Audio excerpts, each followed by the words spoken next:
Welcome back to Common Mansplaining. Eddie here.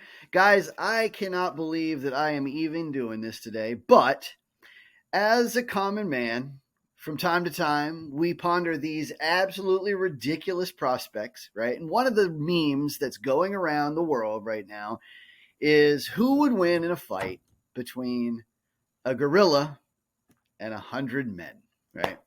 Now, I'm going to talk about this a little bit because I don't think this deserves much time, but I am going to rein in on this because everybody else in the world is. So I just wanted to put my 2 cents in, with my little common man inflation. So, first thing to understand is what a gorilla is, right? So, a gorilla is a massive primate, right? Somewhere between usually 300 and 500 pounds in the wild. Uh, the largest one ever on record to have been weighed was 589 pounds. That's in the wild. Now, in captivity, they get a little bit bigger because they don't have to work out. They don't have to hunt. They don't have to, really move around for their food. They just sit around and lays about all day long, and they get fat. They get overweight, right? So I would guess that the most potent silverback gorilla, the most capable, the most difficult to defeat, would probably be something along the lines of that 600-pound wild gorilla, right?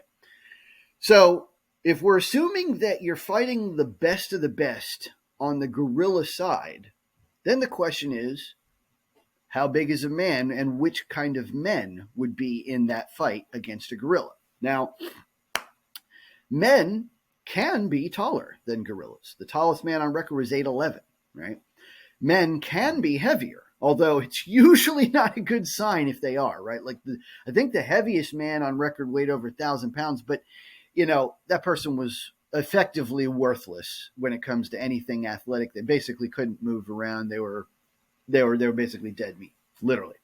Now, but there also are men that are big and burly and strong, like people like Olivier Richards, the guy that you may know from Jack Reacher series, who played Paulie. He was I think he's 7'2", 353 pounds. So that's a big dude, right?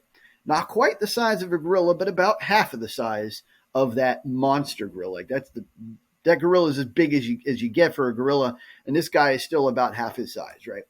There's a couple other guys like that. Nathan Jones is like 6'11", 350 pounds. Andre the Giant was about 500 pounds, so he was like almost pound for pound the size of a gorilla.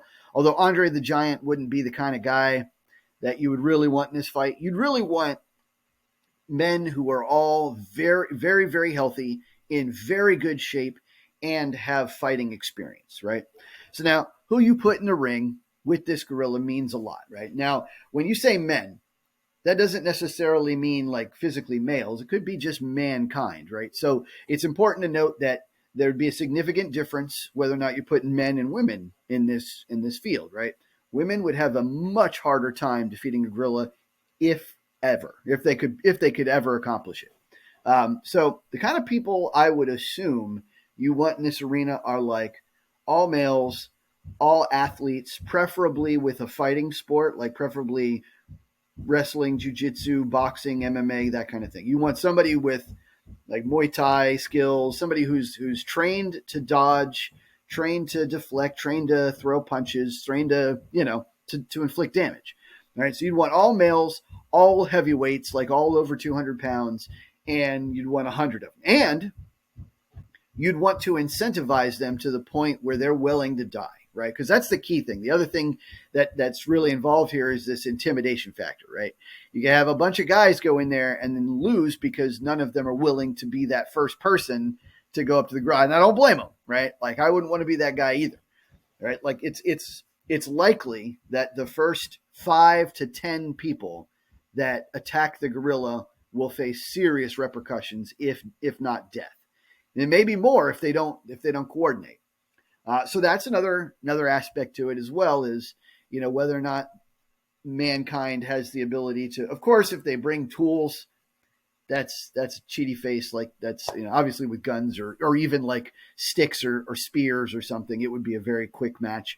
But assuming men that had just their bare hands, right, or just the tools of each other in the arena. Like, let's say the arena was like a flat, empty space with no ground, no rocks, no dirt, nothing, right? Just like no tools to use, just a flat, empty space, goes on in all directions or something like that.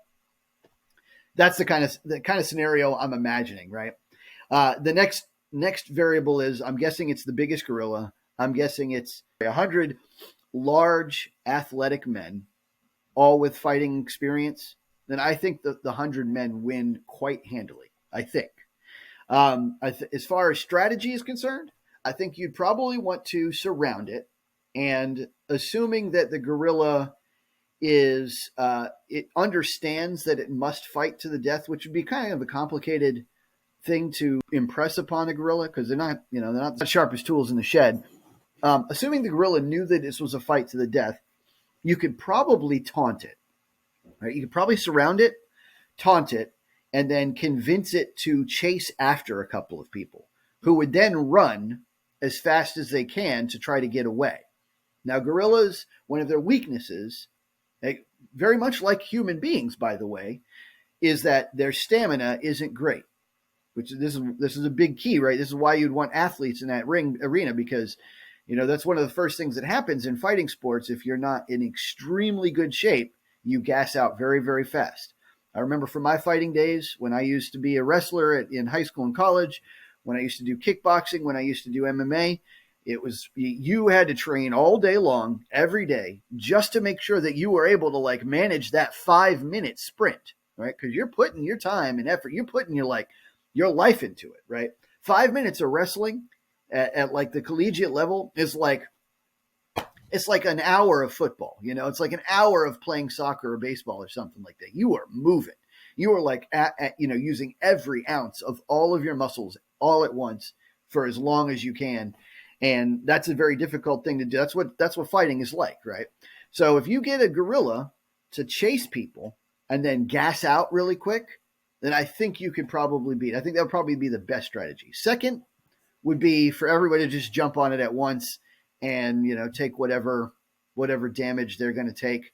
You'd have to incentivize everybody. You'd have to put $1 billion in each person's hand or something like that, or maybe even $1 million. But yeah, you'd have to get a bunch of guys who are like, all right, I'm willing to do this for the chance of becoming a millionaire, and then all my life's problems are solved, and then they all charge into the ring and try to take the gorilla out. But I think if you do that, I think the gorilla is toast. Now, does matter a little bit, like I said, what kind of men they are. Does matter a little bit whether or not it's male or female, how big they are, whether they're athletic. But I think this is an easy victory for the man. Side note, this is something my brother mentioned, and it's a little bit gruesome, but take it as you will. If the gorilla manages to kill a couple of people, eventually you do end up having weapons in the form of other people's appendages. Hopefully it doesn't get to that point, because if it does, you're in trouble. But yeah. So, guys, that's what I got for you today. That's the big wisdom from the common man. I'll catch you guys next time on Common Man.